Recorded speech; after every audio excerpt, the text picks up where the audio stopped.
நண்பர்களே பாருங்க, இதான் புரட்சி தலைவி அம்மா அவர்களின் நினைவு மணிமண்டபம், மெரினா கடற்கரை, சென்னை.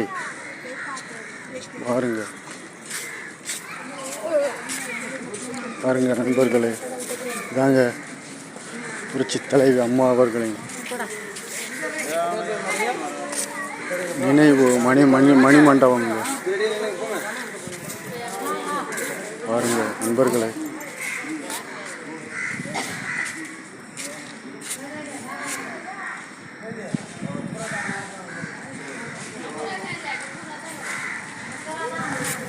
புரட்சி தலைவி மணிமண்டபம்ங்க. பாருங்க, வீடியோவுக்கு சப்ஸ்கிரைப் பண்ணுங்கள், ஷேர் பண்ணுங்கள் நண்பர்களே.